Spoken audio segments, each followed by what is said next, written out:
Boa noite, sejam bem-vindos a mais um episódio do meu podcast Estação Verdade, aqui na Estação NP. Hoje a gente vai falar de um assunto de extrema importância com pessoas ligadas à infância, proteção da infância e os desafios da lei. Convidei 3 mulheres que estão engajadas nesses assuntos de proteção, de cuidado, de família, de criança. Então nós temos aqui na bancada hoje, comigo, a juíza doutora Ana Paula Níquel dos Santos, a advogada Adriane Damian e a presidente do Conselho Tutelar de Santiago, Marisa de la Paz Minuzzi. Inclusive, elas têm tido muitas atividades ligadas justamente a essa formação de profissionais, qualificação de temas relacionados à proteção da infância, da criança, do adolescente, homenagens, cursos fora de Santiago, realmente muito engajadas neste assunto. Então, eu quero começar inicialmente aqui, vou dar uma palavra aqui para a convidada que está aqui à minha direita, a doutora Adriane Damian, para ela se apresentar e falar como é que ela chegou, né, nesse cuidado, atuar nessa área. Eu sei que tu atua também na questão de família, mas não era a infância, né, exatamente pelo que tu me falou, mas é mestre em Direito, tem toda uma bagagem na educação, e eu sei que tu esteve dando curso fora daqui há pouco desse tema, justamente da infância. E como é que chegou para ti essa missão? Boa noite, seja bem-vinda. Boa noite, Sandra. Boa noite às minhas companheiras de mesa, Marisa, doutora Ana Paula, a todos os ouvintes. É um prazer estar aqui, né, conversando um pouquinho sobre esse tema tão importante e hoje num dia tão especial, né? Hoje é o dia do conselheiro tutelar, já teve atividade pela manhã, né, com a Marisa, com a doutora Ana Paula, dando excelentes palestras, umas falas, reflexões sobre esse tema. Eu estava lá assistindo com a plateia cheia e encantada nas falas, porque é um tema que desperta muita preocupação, é um tema que desperta, né, uma importância muito grande, porque falar das nossas crianças, dos adolescentes, é falar do nosso futuro, né? E é falar do presente também, porque eles estão aqui agora. E é importante saber como, né, está se dando esse desenvolvimento, porque nos faz refletir, né? Que tipo de jovens, de adultos eles serão, né? Vai depender das nossas ações hoje. Então, essa área da infância e juventude é uma área muito complexa, né?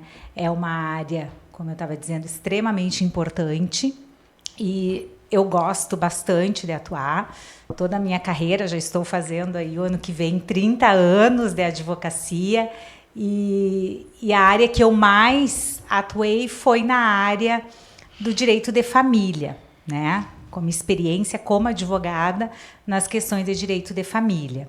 Então, falar em direito de família, né, sempre vai envolver também a criança e o adolescente. E, recentemente, desde o ano passado, eu recebi um convite, né, da empresa da 3E, que é do Fabiano Marcon, aqui de Santiago, né? De gestão de pessoas, e para ministrar um curso, que daí foi ano passado, na cidade de São Francisco, aqui a nossa vizinha, né? Foi um dia todo ministrando ali um curso de formação continuada para os conselheiros tutelares.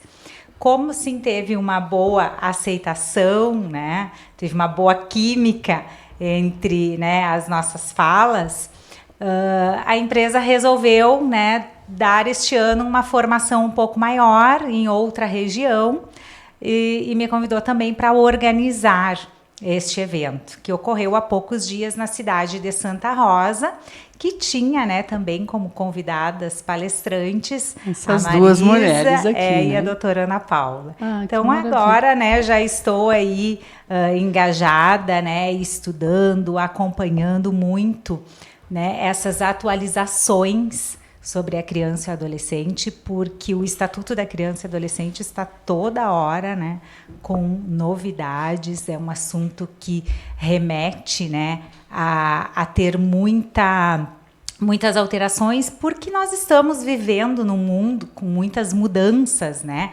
As famílias, né? A forma de educação. Então, as nossas legislações têm que estar atualizadas e a gente precisa estudar e acompanhar. Eu até trouxe algumas perguntas que eu vou fazer na sequência para vocês, justamente sobre leis.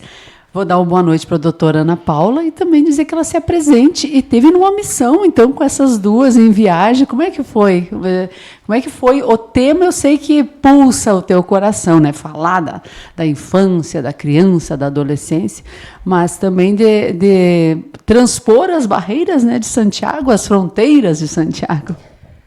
Em primeiro lugar, Sandra, muito obrigada pelo convite.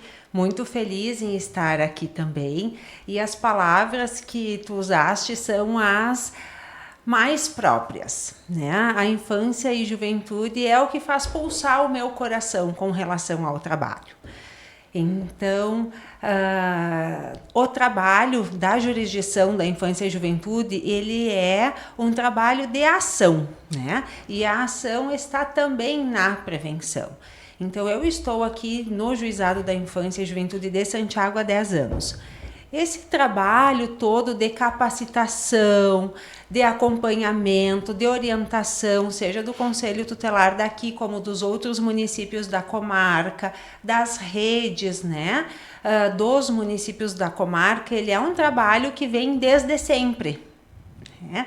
Então, assim, esse trabalho que eu faço, que também é acompanhado pelo Ministério Público, pelo Serviço Social, ou seja, pela assistente social judiciária, nossa querida Kelly Pinheiro, né? Essa capacitação toda, ela é contínua aqui na nossa comarca.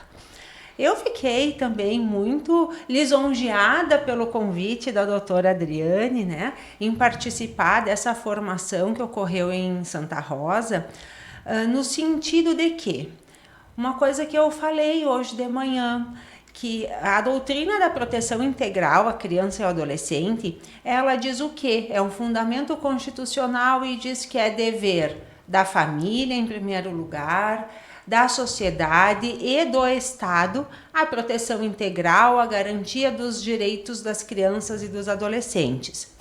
Quando uma empresa, né, particular entende a importância deste tema, que é capacitar os conselhos tutelares, que é agir na proteção, na prevenção, né, dos direitos das crianças e dos adolescentes, esta é uma iniciativa elogiável. Assim como nós vemos aqui na nossa comunidade tantas outras iniciativas, e eu posso referir a partir da própria OAB, né, que tem uma organização com relação, então, à temática da infância e juventude, né, aos projetos que existem, ao envolvimento também das igrejas, né, que nós temos tantas atividades na Igreja Católica, Evangélica, exatamente, né? Então, assim, este envolvimento todo de garantia dos direitos é um envolvimento que precisa da família, da comunidade, né, e do Estado.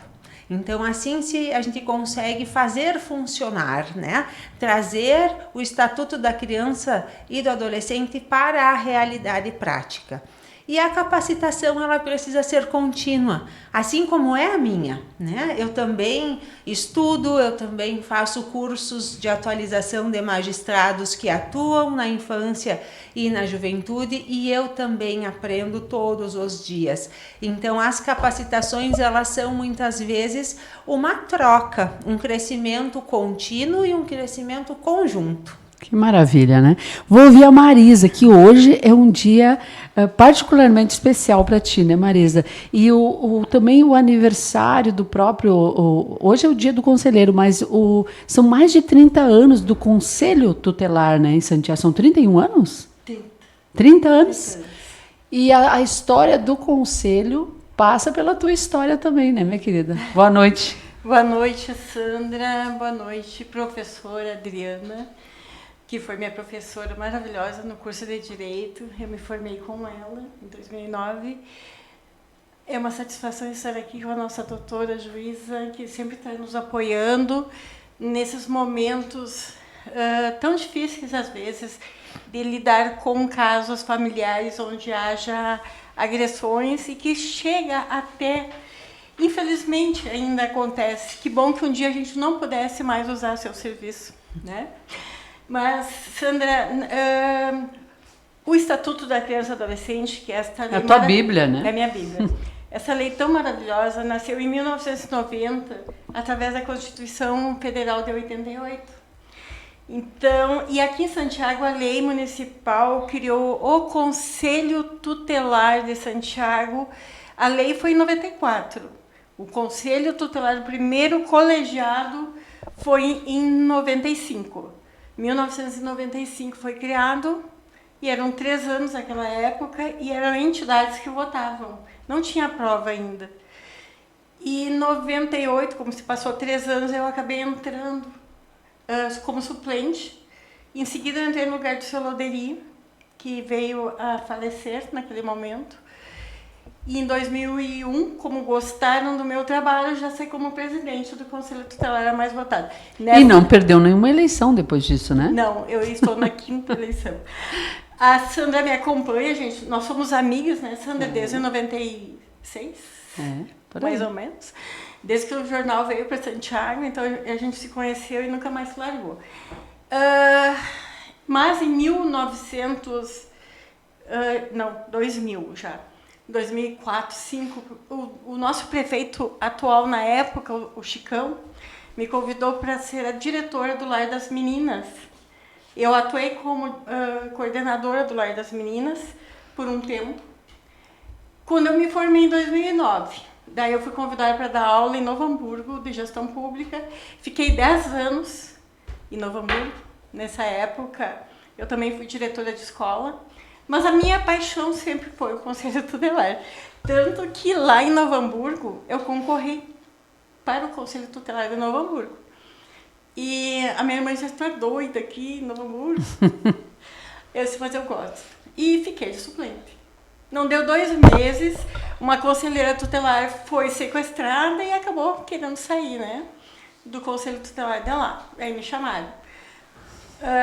Eu só não fui porque teria que ter exclusividade. E eu tinha meu CLT junto com Canoas, que era a Ubra, né, eu trabalhava lá. Então, optei em ficar até 2019, que a minha mãe precisou que eu viesse cuidar dela. E deu coincidência, em 2019, porque eu cheguei aqui com a mala, né? Com a mala e com a coragem. Com a mala e com a coragem. E a mãe disse assim, tu sabia que está aberto o edital para o Conselho Tutelar? E eu disse, não. Não, assim, vai. Eu disse, mãe, faz 10 anos que ninguém me vê, não vão lembrar de mim, não vão lembrar do meu trabalho. E ela disse, vai lá, faz a prova e quem sabe tu ganha ou não, né? O importante é participar. Fui, participei e me surpreendi que fui muito bem votada na época. Viu? Ninguém esqueceu, né, do bom trabalho. E aí, de novo, eu concorri para este mandato atual. Então, esse é o 5º mandato. Estou com meus colegas, que é um colegiado muito atuante. Nós temos novos conselheiros este ano, que, assim, todos são ótimos.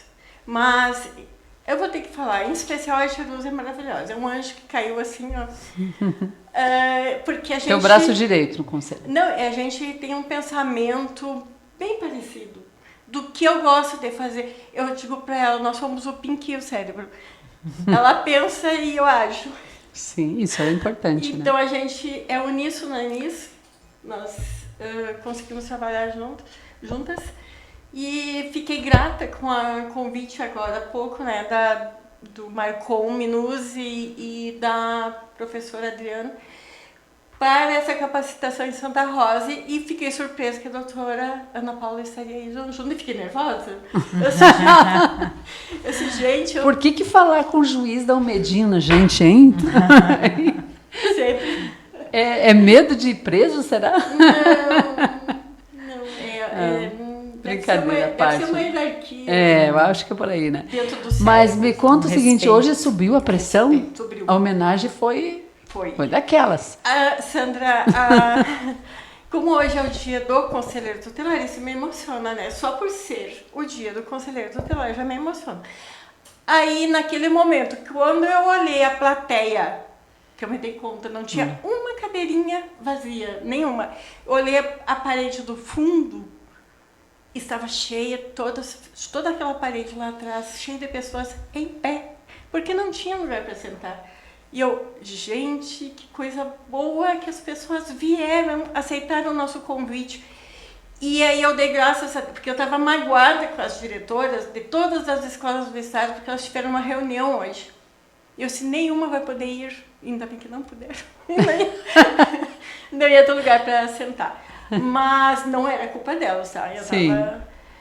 Eu estava magoada no sentido, porque eu que gosto pena, muito, né? Que iriam muito faltar. delas lá. Sim. Mas deu tudo certo, ficamos felizes. O nosso objetivo hoje foi atingido, com sucesso. Maravilha, então. As palestrantes, as nossas painelistas, que foi a doutora Maria, que é a nossa promotora de justiça, e a doutora Ana Paula, foram fantásticas. Assim, ó, eu olhava as pessoas parece que elas estavam bebendo do conhecimento de todas, porque elas falaram de uma maneira que é fácil de entender. Alcançou as pessoas, né? Alcançou as pessoas. É isso aí, muito foi um importante. sucesso, né? Que Muito bom. Razão explicada da tua pico de pressão, né? Mas está tudo bem. Eu vou fazer algumas perguntas para vocês. Eu vou falar com a doutora Ana Paula agora, justamente para o público entender quais são os papéis da lei, das entidades, da justiça, enfim, nesses casos das crianças. Doutora Ana Paula, como que o judiciário atua nesses casos, especialmente em articulação com o Conselho Tutelar e outros serviços? Como é que é? Vocês funcionam como rede? Chega uma denúncia determinada no Conselho? Como é que funciona para as pessoas entenderem exatamente como chega até você, por exemplo, uma demanda? Então, vamos lá, né? Como eu disse antes, o nosso primeiro passo é o artigo 227 da Constituição Federal, que diz o quê? Responsabilidade da família, da comunidade e do Estado. Todos nós somos a parte do Estado neste momento. Então, seja Poder Judiciário, Ministério Público, Conselho Tutelar e a rede de proteção. O que é a rede como um todo? São todos os serviços. O que acontece? Se nós temos uma Constituição que diz que é dever da família, da comunidade e do Estado assegurar os direitos das crianças e dos adolescentes, sempre que houver uma criança ou um adolescente envolvido, haverá o dever. Então, sempre haverá o dever. Por isso que eu digo, quem é a rede? Se a criança está indo no posto de saúde receber um atendimento, aquela pessoa que faz o atendimento no posto de saúde, ela faz parte da rede, porque é dever dela, de proteção, enquanto representante do Estado, assegurar, né, a proteção daquela criança. Se a criança está tendo, ou adolescente, uma situação de violência na escola, a pessoa da escola, seja a professora, a diretora, a pessoa que faz a merenda na escola, se a criança relata uma situação de violência, naquele momento, aquela pessoa, ela precisa fazer parte da rede e ela precisa compreender o seu dever, né? O dever de proteção, o dever de agir. Então, a rede de proteção somos todos, né? As pessoas que atuam mais diretamente, é claro, quem são essas pessoas? CREAS, né? Centro de Referência, CRAS, dos bairros, os ESFs, as escolas, todos precisam se sentir e atuar enquanto rede de proteção. Por quê? Porque a grandíssima maioria dos casos, eles são resolvidos sem a participação do Poder Judiciário. Eles são resolvidos na própria rede. Por quê? Porque existe uma situação de risco, de vulnerabilidade, uma suspeita de violência. Essa rede chama o primeiro elo. E o primeiro elo é quem? O Conselho Tutelar. O Conselho Tutelar é o órgão criado pelo Estatuto da Criança e do Adolescente, porque antes do ECA não existia Conselho Tutelar. Então, o Conselho Tutelar, ele é criado no Estatuto da Criança e do Adolescente como órgão garantidor dos direitos da criança e do adolescente. E a garantia, ela implica em proteção e prevenção. Então, o primeiro elo dessa corrente, dessa rede, é todos esses agentes que eu referi terem contato com o Conselho Tutelar. E muitas vezes, Sandra, o Conselho Tutelar, através da sua atuação, dos seus encaminhamentos, da sua orientação, das requisições dos serviços que faz diretamente, né, resolve por si só, sem a necessidade de encaminhamento ao Ministério Público ou ao Poder Judiciário.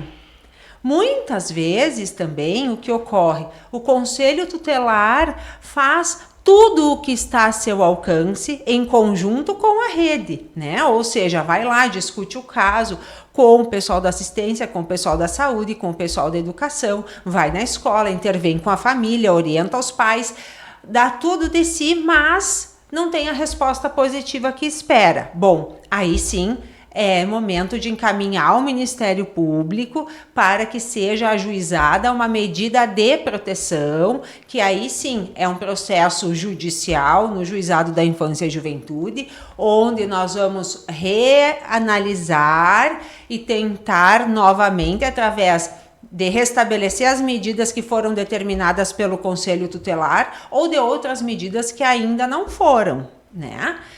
E existem aqueles casos mais drásticos, severos, né? Como, por exemplo, a aplicação de uma medida de proteção de acolhimento institucional de uma criança ou de um adolescente. Neste caso, o Conselho Tutelar pode agir emergencialmente. Se chega numa residência e há uma situação de grave risco em que há necessidade de acolhimento porque não existe um familiar que possa exercer o cuidado, né? Mas mesmo assim isso vai determinar uma imediata comunicação para o Poder Judiciário e daí sim, imediatamente o início de um processo. Então o processo nesses casos pode ser bem mais rápido. O Conselho vai entender que aquela criança ou adolescente precisa ser retirado imediatamente daquela situação de risco. Isso é o que chega às suas mãos. Isso é o que nós chamamos de acolhimento emergencial, né? Então, são N situações, né?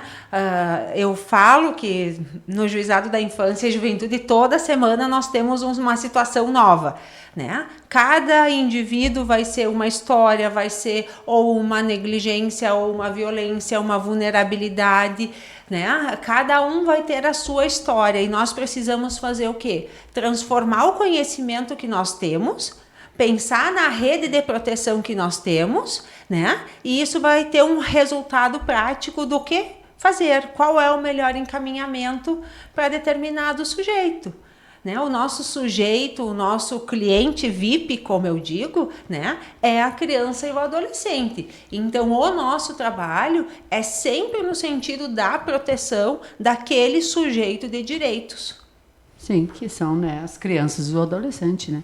A gente falando em termos jurídicos, doutora Adriane, qual é a maior dificuldade quando há esses conflitos familiares? Eu acredito que tu veja muito mais as questões de família mesmo, né? Pensão alimentícia, guarda, quem fica com a guarda compartilhada. É impressão minha ou é muito nessa esfera que tu atuas? Exatamente, Sandra, né? Quando a gente fala em direitos de família, essencialmente são essas questões relacionadas, né, à separação do casal, ao divórcio, né? E principalmente quando a gente está diante, né, daquela família que tem filhos menores de idade, é muito importante, né, essas questões aí que tem que serem estabelecidas, a pensão, a guarda, o direito de visitas, e às vezes no momento ali que está acontecendo a dissolução daquela união, as partes, né, os pais, eles ainda não estão, podemos dizer assim, que preparados, né, para lidar com o sentimento dos filhos, porque eles acabam priorizando o sentimento deles. Né? Então é o que está bom para mim, eu não quero que fique bom para ela, não quero que fique bom para ele, e esquecem um pouquinho, né, dos filhos, e daí acontece brigas assim, ó, porque não conseguem vislumbrar qual é a melhor forma, né, das visitas, não conseguem entender como seria realizada a guarda compartilhada, que ainda, né, existe muita dificuldade das pessoas na prática entenderem, né, a doutora está aqui, pode nos corroborar, né, também isso, né, doutora, porque às vezes as pessoas acreditam, e é importante, aqui vou fazer um parênteses, Sandra, porque as pessoas acreditam que guarda compartilhada, eu vou compartilhar a criança, vai ficar um dia comigo, um dia com o pai, uma semana com a mãe, uma semana com o pai, e não é isso. Quando a gente compartilha a guarda, a gente compartilha a responsabilidade com aquela criança, o nosso compromisso em ver o que é o melhor para a criança. No gaúchês, a gente diz, não vai deixar a criança que nem uma lá de louco, né, para um lado, para o outro, né. Então nessas questões, assim, né, envolvendo o divórcio, a gente observa muito, né, essa dificuldade do casal conversar sobre como ajustar a vida da criança agora neste momento da separação.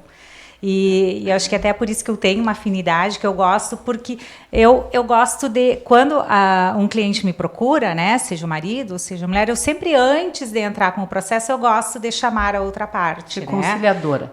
Para a gente poder conversar, ver se é possível fazer um acordo. Às vezes não tem como, tem que ser judicial mesmo. Né? Mas sempre que é possível, acho que a gente tem que tentar todos os meios, assim, para que as partes, que elas mesmo, né, identifiquem qual é a melhor forma para a criança naquele momento. Né? O que tirar a emoção dela, tirar, né? A emoção deles, né, e pensar no bem-estar do filho, né? Filhos. Esse é o maior desafio, então.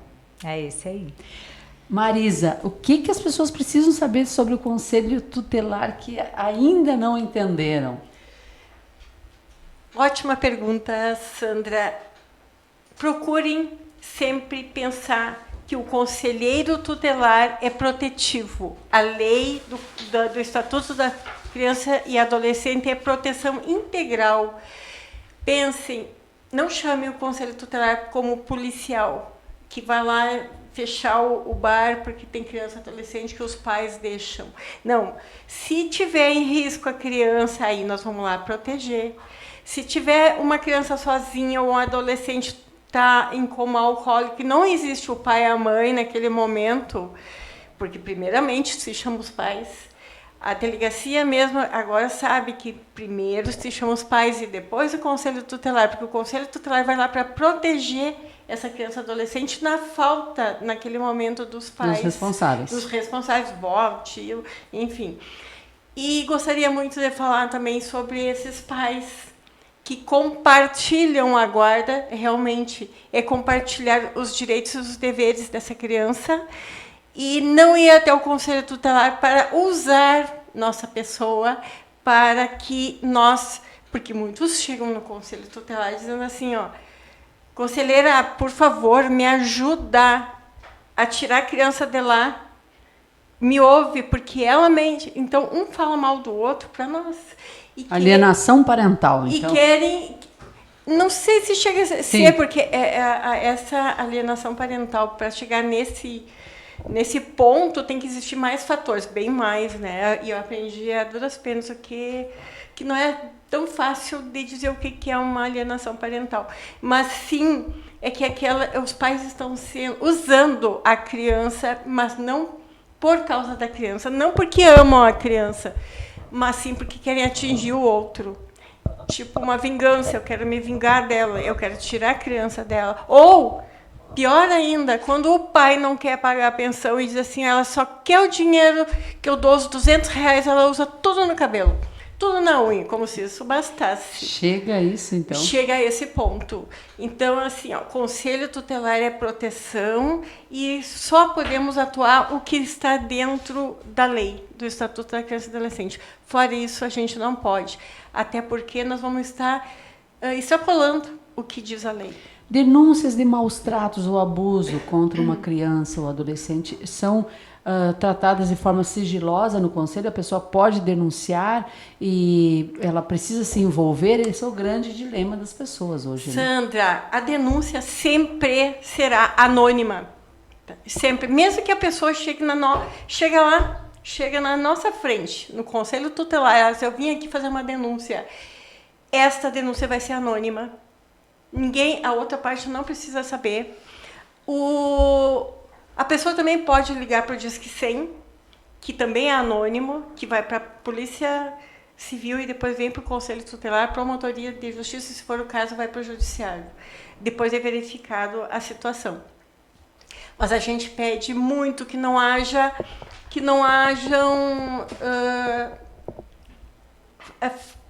mentiras nessas denúncias, né? Que sejam verdadeiras essas denúncias.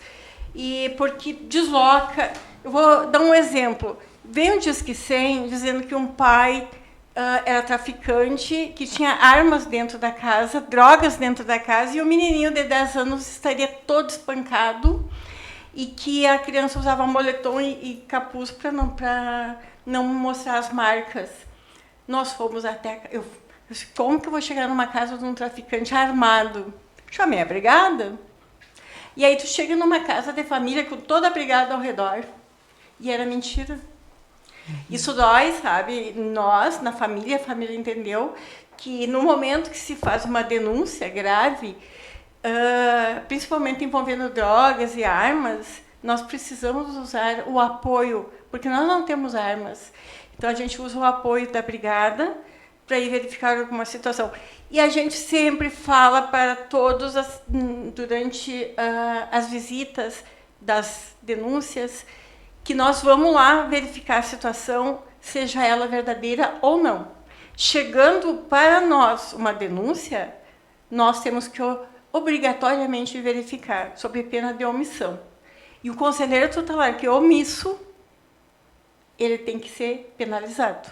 Porque não importa se é 1 da manhã, 2 da manhã, 3 da manhã, 6 da manhã, o conselheiro tutelar está de plantão, levanta e vai. Verifica a situação. É lá fora, é lá no interior, vai. Depois a gente vê. Isso a gente fez. Não era nem para Santiago a denúncia, mas nós fomos porque a gente não sabia. Na dúvida, nós vamos, não importa se nós vamos extrapolar a ida até lá. O importante é proteger aquela criança. Se é uma criança, né, um adolescente em risco, né? Sim, e a gente não sabe se estão ou não em risco. Sim. Muitas vezes estão. Tem que agir, né? A gente tem que agir. Corpo mole dentro do conselho tutelar não pode. Não pode. Falou. Ou tu seja um conselheiro tutelar atuante que vá e faça, ou não vai. Não seja. Não entre, não faça nem a prova. Tem Exatamente. Que ir até o fim. Verdade. Nós vamos para outro tema. Parece uma rodada de debate, mas é um debate bom, positivo, né, gente? Foi sancionado, doutora Ana Paula, há pouco tempo, o Estatuto Digital da Criança e do Adolescente. Aí houve muita polêmica, porque alguns canais, né, de crianças foram tirados do ar. Pais foram chamados à justiça porque entendeu-se que alguns estariam até se aproveitando da criança, faturando em cima da criança. A senhora acredita que esse estatuto, essa normatização vai trazer real proteção para as crianças e os adolescentes? Como é que tu viu a criação desse estatuto? Primeiro, eu gostaria só de fazer um adendo, né, na manifestação da Marisa, no sentido de que famílias separadas precisam redobrar os cuidados com suas crianças e não ignorar a necessidade de cuidado das crianças. Um divórcio, uma separação, ela é difícil para os adultos, na sua condição de já formados mentalmente, né? adultos, vamos dizer, que deveriam estar, né, no comando das suas emoções. A criança, ela não tem a mesma compreensão que o adulto. A criança, ela não é um adulto pequeno. Então, o que acontece? Se o divórcio, às vezes eu falo brincando, pode ser um livramento para o adulto, mas para o filho, o divórcio, seja numa situação de violência doméstica, seja numa situação de simples separação, não interessa. O divórcio sempre vai ser um sofrimento na vida dos filhos. Então, os pais precisam ter responsabilidade com a saúde mental dos seus filhos. Nós temos em execução no fórum uma oficina da família, juntamente com a URI, na última quinta-feira do mês, no turno da manhã e da tarde, para famílias separadas. Qualquer pessoa, seja pai, mãe, vó, que já teve processo, que nunca teve processo, que não vai ter processo, que teve relacionamento, ou um filho que não houve um relacionamento prévio, todos esses fatores desimportam. Essa oficina, ela tem como propósito trazer para estas pessoas o entendimento da importância das suas condutas e da sua responsabilidade para a saúde mental da criança ou adolescente filho nesta relação de pais separados, né? Por quê? Porque nós estamos num momento em que não vai haver psicólogos suficiente, né? Então, assim, nós precisamos deste entendimento das famílias, e a oficina está lá, de portas abertas, e este é um convite para todos, né? Então, é pensando nisso, pensando nessas dificuldades, porque o que eu vejo também, né, que na grande maioria das vezes não existe uma má intenção consciente. A pessoa nem sequer se dá conta do prejuízo que ela está impondo ao seu filho. Então, ela precisa deste esclarecimento para ter a compreensão que algumas condutas precisam ser modificadas, que algumas falas precisam não serem ditas para o filho, né? E que aquela relação que se encerrou, aquela separação, aquela ausência, ela precisa ser muito bem cuidada na relação com a criança. Né? Que isso é um reflexo imediato, é um reflexo automático. Então, todos estão convidados para as oficinas da família, sempre na última quinta-feira do mês, no quarto andar, na sala de reuniões. Na parte da manhã inicia às 8h30, na parte da tarde às 1h30. Estão todos convidados. Com relação à proteção digital, né? Tenho 2 filhas e eu analiso pelas minhas filhas, no sentido de que nós estamos inaugurando essa era, né? Estes adolescentes que hoje têm 17 anos, até 17 anos, são os primeiros expostos a uma vida digital. E nós também, enquanto pais, enquanto sociedade, enquanto imprensa, né? Nós todos também fomos meio que vendo as coisas acontecerem e tentando nos adequar no andar da carroça, como eu digo. Sim. Né? No andar da carruagem, para ver como as coisas se acomodavam. Era novo para todo mundo. Era novo para todo mundo. E é novo para as crianças e para os adolescentes, né? Quando veio a primeira regra, digamos assim, proibido o celular na escola. Terror. Como assim? Sim, né? Como assim? Eu preciso para falar com a minha mãe. Nós podemos entrar em todas as escolas e perguntar para todos os professores. E nós podemos perguntar para os adolescentes também. Né? Porque hoje isso já não é mais pauta de discussão. Sim. Porque todos nós se acomodaram. Né? Tivemos a compreensão de que é isso mesmo. Não é para ter celular na escola. É para ter convivência, é para ter brincadeira, é para ter aprendizado, é para ter a troca. Né? Com relação à exposição, o que é muito importante também nós termos essa compreensão. Nós temos no nosso país uma legislação penal né, que diz o quê? Que existe uma violência presumida para a vítima menor de 14 anos em qualquer tipo de ato sexual. Nós temos uma proteção da imagem da criança e do adolescente. E isso também é novo no sentido de nós pensarmos, enquanto pai e mãe, a exposição dos nossos filhos nesta idade e em quais circunstâncias, né? Teve toda uma fala, enfim, uma movimentação em função do vídeo do youtuber, enfim. Tá, mas aí eu pergunto para os pais: os senhores estão olhando o TikTok dos seus filhos? Os senhores sabem que os seus filhos possuem um Instagram privado? Que idade o seu filho tem para ter uma rede social?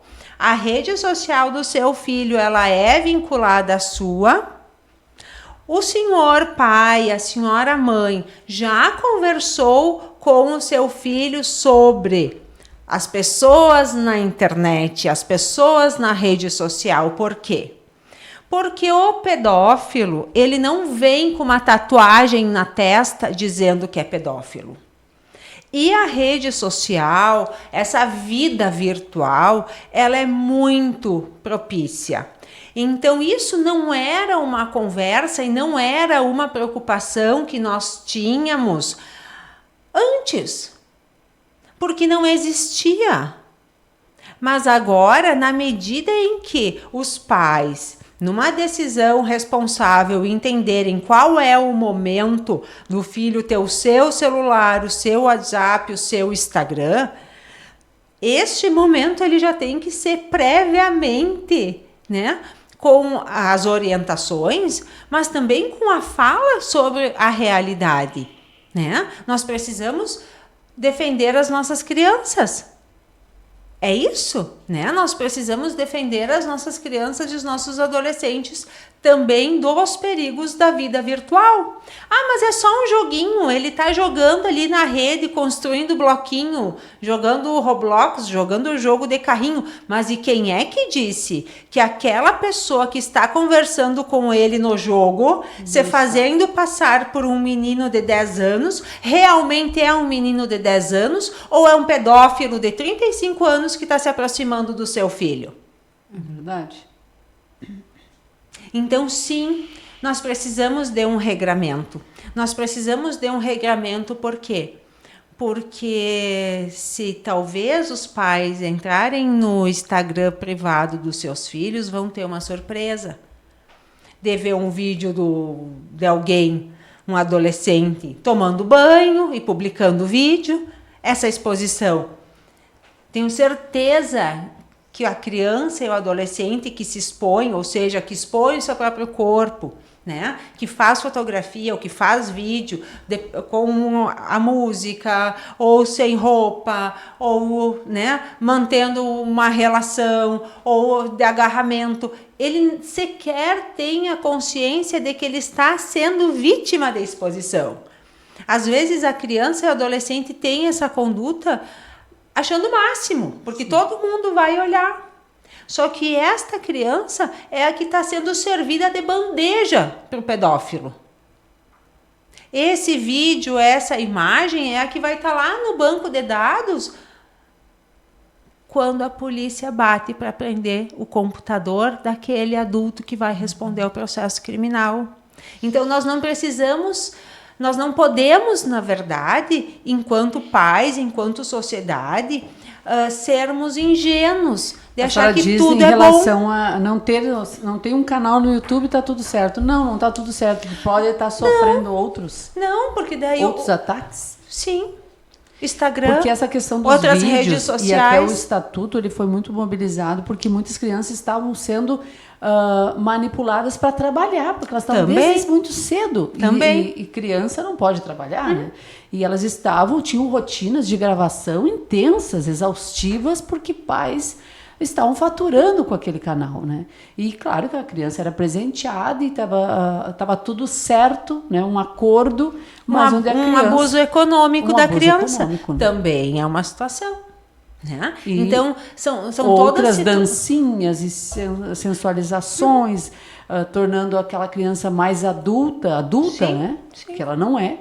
São, como é que tu diz uma palavra, adultos pequenos? Como é que é? A criança não é um adulto pequeno. A ela é uma criança, ela está num estágio especial de desenvolvimento. Sim. Né? A criança, ela não tem o cérebro formado. É, como eu digo assim, é como nós vemos o nosso filho crescendo. Ele está usando roupa número 10. Daqui a pouco ele está usando roupa número 12, daqui a pouco ele está usando roupa número 14. Mas não é só a perna que estica, não é só a mão que fica maior. Cérebro, né? O que está por dentro daquela cabecinha também está se formando. Né? Temos que cuidar. E daí, vou tocar em outro pontinho, né, que a Marisa disse. E isso reflete também em outra situação. Por que é crime fornecer bebida alcoólica para adolescente? Por que um adolescente que fuma um cigarro de maconha vai ter um prejuízo 500 vezes maior do que uma pessoa adulta? Porque aquele cérebro está em formação. É por isso. Eles não entendem isso, né? Porque muitas vezes nós conversamos com o adolescente, ele acha que sim, que ele sabe tudo, que tem toda a razão, e que seja a juíza, seja a doutora, seja o conselho, né? Mas esse também é parte do nosso trabalho. Né? Doutora Adriane, quer colocar alguma questão sobre esse estatuto da regulação digital? Eu acho que é exatamente isso assim que foi falado, né? Essa importância de se olhar hoje, né, para os meios digitais que as crianças e os adolescentes estão crescendo já com o celular na mão, né?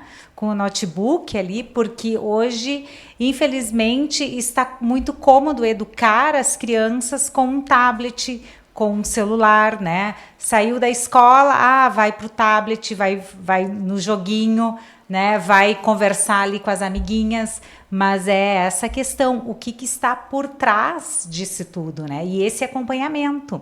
Então, já tinha alguns aplicativos que muitos pais estavam usando para poder, né, limitar o período de acesso, porque infelizmente a gente também nós não podemos cortar de vez os meios digitais.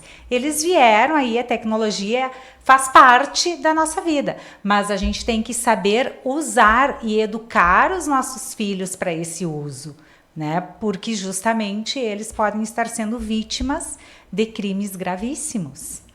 Outro tema sensível que eu tenho que trazer aqui para a mesa é a PDL 3/2025, que chamaram, apelidado, da PDL da pedofilia, né? Que é outro tema que veio com tudo em função de uma lei que corrige uma outra resolução que trata do limite do acesso ao aborto para meninas que foram abusadas ainda na adolescência, que elas poderiam fazer, né, o aborto, e agora veio uma normatização aí que foi inclusive aprovada na Câmara dos Deputados, mas segue para ser aprovada pelo Senado, que trata de alguns, né, ativistas dizem que é a PDL da pedofilia, que é incentivar os pedófilos a cometer o crime, porque a criança, a vítima não pode ser informada que ela pode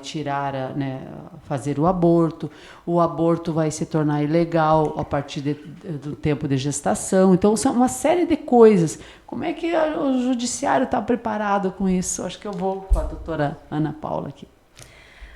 Sandra, esse é um tema deveras delicado, a gente sabe. Delicado e complexo. Por quê? Né?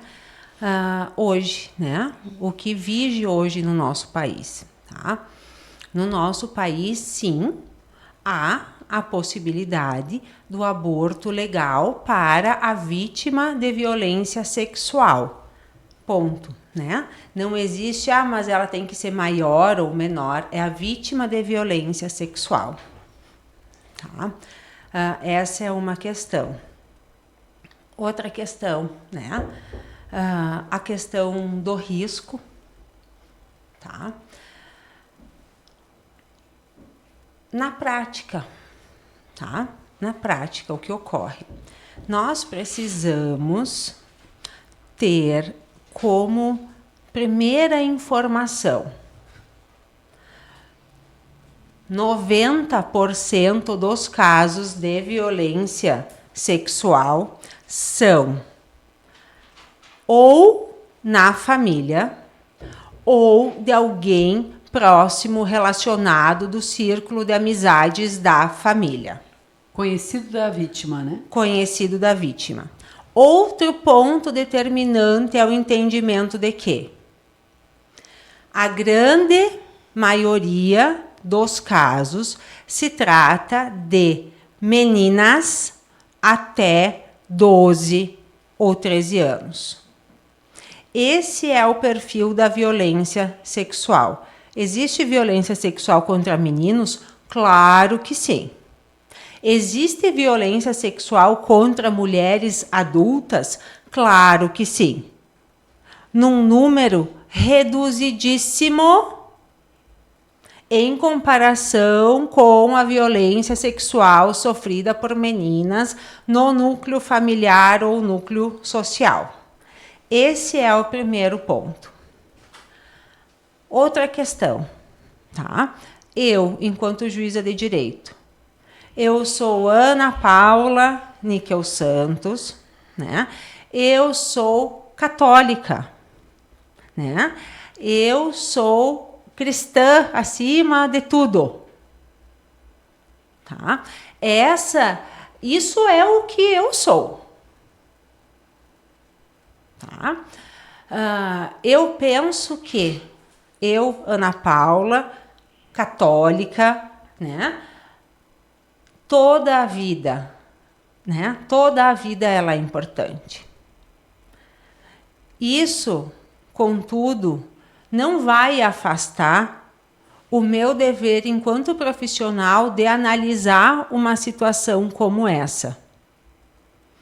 Porque eu não tenho o direito de impedir uma vítima de violência sexual de interromper a gestação, se esse for o desejo dela, porque é um direito da vítima. Tá? O que ocorre, né? E que muitas vezes também não se conversa, né, abertamente sobre isso, né?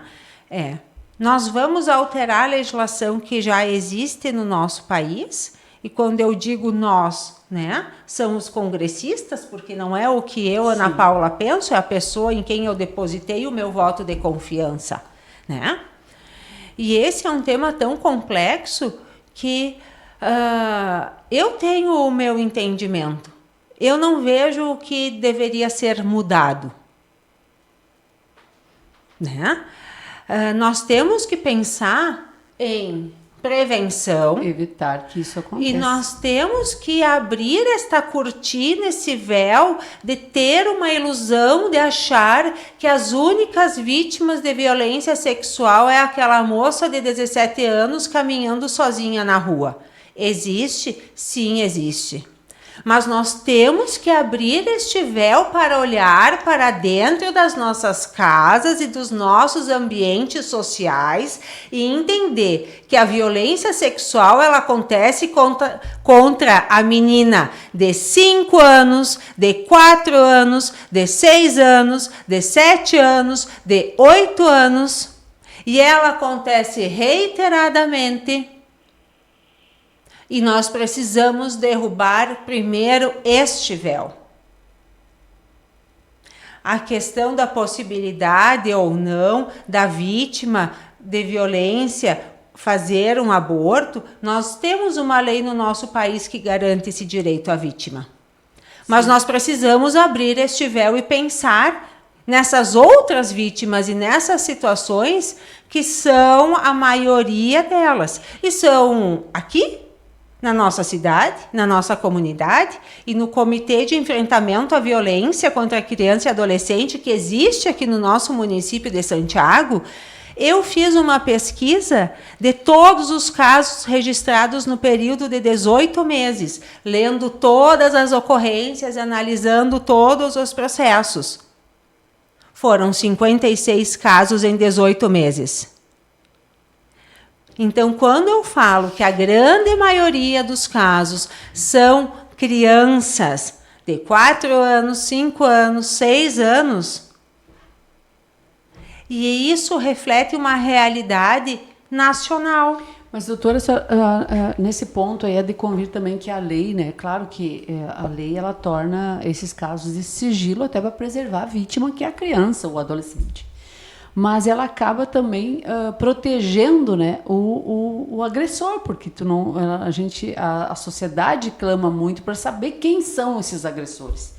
Agora a senhora traz um dado, e outra vez eu já me impressionei quando a senhora disse que 90% dos casos do abuso, vamos falar sexual, que o abuso, a negligência é muito da família, a negligência é muito familiar, mas o abuso sexual está muito dentro das famílias, ou do seio familiar, do convívio familiar, mas no momento que a gente não sabe quem são esses criminosos também, eles ficam, de certa forma, protegidos, né?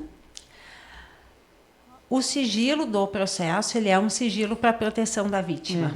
É necessário. É necessário para a proteção da vítima. Né? E esses casos, também é importante que a gente diga, né? Perpassam, né, a questão de vulnerabilidade econômica ou não. Né? E agora, com relação, porque eu falo muito com relação à necessidade que nós temos de educar as nossas crianças também para a vida virtual e os nossos adolescentes. Né? Por quê? Porque cada vez mais é como se a criança precisasse saber se defender. Né? Então, quando o Conselho Tutelar promove diversas atividades no Maio Laranja e a criança e o adolescente ouve, conversa e discute sobre isso e entende o que é um abuso, isso já é prevenção. Porque se o abuso acontecer uma vez, aquela criança e aquele adolescente vai falar para a sua pessoa de confiança e vai entender isso como uma violência. Infelizmente, a criança muitas vezes ela não consegue nem entender que o abuso se trata de uma violência. Por quê? Exatamente. Porque é uma pessoa com a qual ela possui um vínculo. Né? Muitas vezes de confiança. Né? Muitas vezes de confiança. A doutora quer acrescentar alguma coisa em relação a essa PDL ou a essa mudança? A Marisa também, fiquem à vontade. Não, é isso, né? E, embora a gente já tenha no Código Penal essa previsão, né, das hipóteses permissivas do aborto, sempre é importante esse olhar específico, né? Porque quando a gente tem uma legislação voltada, né, para um público específico, no caso aqui as crianças que são os vulneráveis, então a tendência é reforçar mais e a gente consegue, em âmbito da sociedade, estar fazendo um trabalho, né, maior. Principalmente porque essas questões que envolvem a criança e adolescente, como nós falamos, são questões delicadas, são questões sensíveis e são muito complexas. Né? Então, precisa, sim, de um olhar diferenciado. Nós precisamos muito do ECA, nós precisamos cada vez mais que os legisladores, né, que os estudiosos de direito, que os operadores estejam sempre com os olhos atentos, procurando o quê? Melhorar cada vez mais a legislação que nós já temos. Né? Embora ela seja uma legislação que garanta a proteção integral das crianças, mas com a constante evolução que nós temos, é preciso, sim, né, que estar sempre sendo revisada essa lei. Então, esse olhar da pedofilia agora, junto com o aborto, vai estar reforçando, né, o que nós queremos, a proteção das crianças. Sim, mas ela traz justamente essa proibição. Então, tu acredita nessa melhoramento da lei com isso, ou a lei que está hoje ela já é já atende, na tua opinião? Bem opinativo nesse caso, né? Na minha opinião, eu acredito assim, claro que vai depender de cada caso, né, respeitando a vontade, mas é que o que nós precisamos observar? A proteção da criança que eu falo no sentido assim, é uma menina que tem 10 anos e engravidou, né? E ela nem vai entender aquela gestação, né? Será que ela vai ter o suporte familiar para isso também? Então, é esse olhar que se deve ter também. Claro que, às vezes, vai ter um suporte, vai entender, vai conseguir levar adiante. Às vezes, não vai. E, às vezes, aquilo também vai ficar marcado para a vida toda daquela menina. E quem tem que decidir, nesse caso, na tua opinião? Uma menina de 10 anos que engravidou. Daí são os pais, né? Tu acredita que sejam os pais? Junto com Na lei a menina, atual, a criança pode querer, né, doutora? Neste caso, né, a sem a necessidade mudança, digamos. Sem a mudança, tá? O que nós normalmente encontramos, né, é a necessidade da autorização judicial. O que acontece? A vítima ela não precisa desta autorização em sendo maior. O que acontece às vezes, né, é que existe, digamos assim, uma dúvida entre a decisão dos pais e o melhor interesse da criança, né? Então é neste sentido. A criança é ouvida? Sim.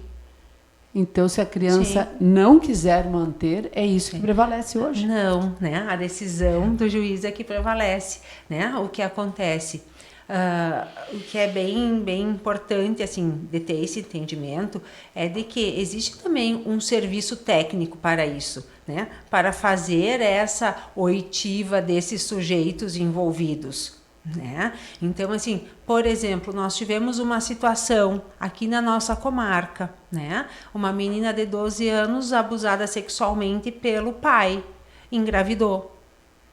Nessa situação, né, a manifestação foi pela manutenção, né? Ela manteve a gestação, né? Sem problema nenhum, tudo bem. Assim como eu já enfrentei situação também de abuso sexual praticado pelo pai de forma reiterada. A menina já tinha feito uma interrupção da gestação desacompanhada, e essa situação era a segunda situação de estupro, de literalmente fuga, né, do agressor e de pedido, né, para interrupção da gestação. Então, assim, neste caso, sim, dadas todas as circunstâncias, né, era a vontade dela, né? Então, assim, não tem como se ter uma resposta pronta para todos os casos, né? E a gente sabia que era um tema bem sensível, né? Marisa, quer acrescentar alguma coisa? Ou... Quero. Pode falar. Então, o Estatuto é lindo, né? É lindo. E dentro do Estatuto da Criança e Adolescente tem o mês de fevereiro, que aí nós vamos fazer a prevenção da gravidez na adolescência. Está ali, está previsto. E nós já estamos pensando em fazer um ato, um evento, alguma coisa nesse sentido dentro de Santiago. E essas prevenções não é só no mês de fevereiro, é todo mês, é todo dia. E a gente conversa muito dentro das escolas, convidam nós vamos lá. Empoderar os pais a eles terem o poder com os filhos. Quem tem o direito de criar e dar todos os limites são os pais. Eles pensam que o conselho tira essa autoridade dos pais, e a gente diz não. Quem coloca os limites e diz o momento que deve usar o celular ou não é o pai e a mãe, né? Os pais. Então, a gravidez também. Os pais têm que sentarem e conversarem com os seus filhos sobre sexualidade, para que não aprendam distorcidamente com os coleguinhas na rua ou dentro da escola e não saibam o que estejam fazendo. Então, esse é o dever dos pais, se empoderarem em conhecimento sobre o sexo e o que pode acontecer com seu filho se ele não tiver informações. Informação é tudo. Informação é poder. Então, os pais têm que se empoderar disso. de conhecimento. E nós temos, como conselheiros tutelares, o dever de fazer essa prevenção, ensinando, muitas vezes, orientando, né, e mostrando o caminho. O caminho para os adolescentes, para essas crianças, mas principalmente para os pais e também os professores dentro da escola. Porque muitas vezes nós somos chamados lá na escola e dizendo assim, lá na frente da escola tem criança namorando. Tá, mas e por que vocês já não chamaram os pais e disseram para eles, pai, mãe, está acontecendo isso, vamos conversar, vamos sentar para ver o que está acontecendo com seu filho lá na frente, por que a menininha de 10 anos está beijando o coleguinha na boca?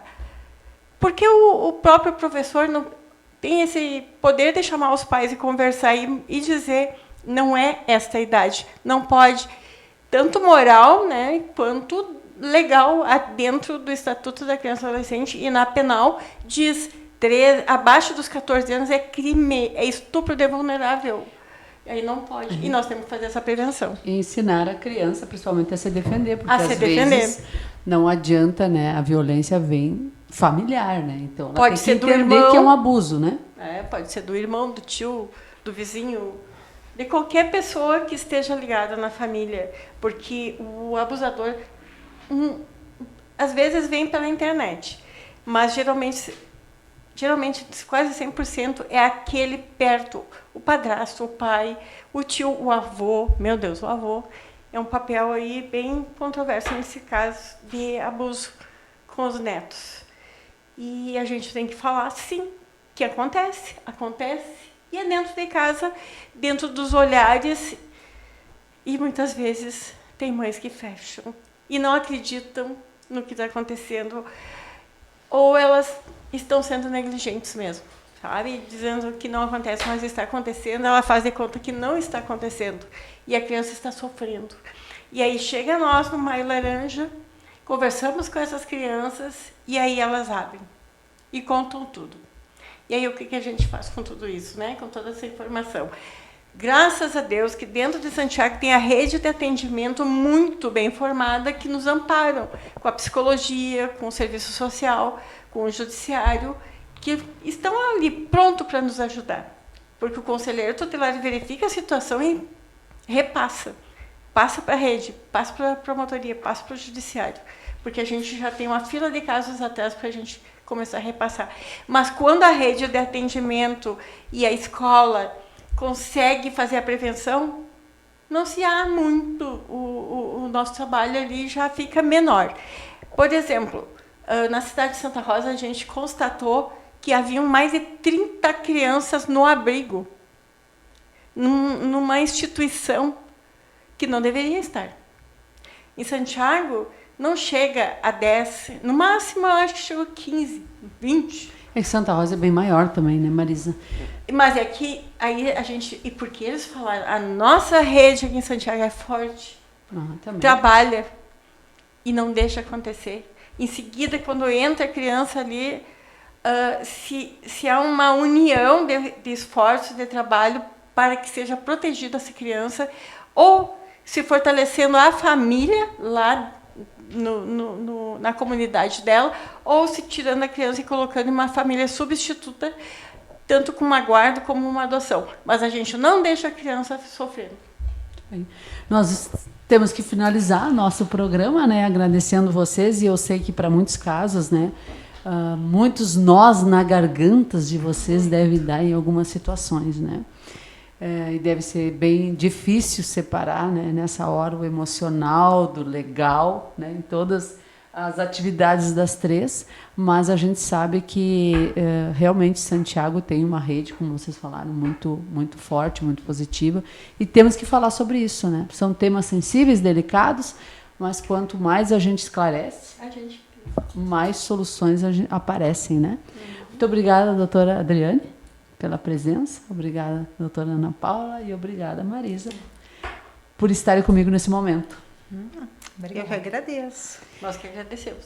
Ficamos por aqui, Estação Verdade, aquele suspiro final, assim, né? Temas impactantes, mas que precisam ser trazidos à tona. Eu fico por aqui.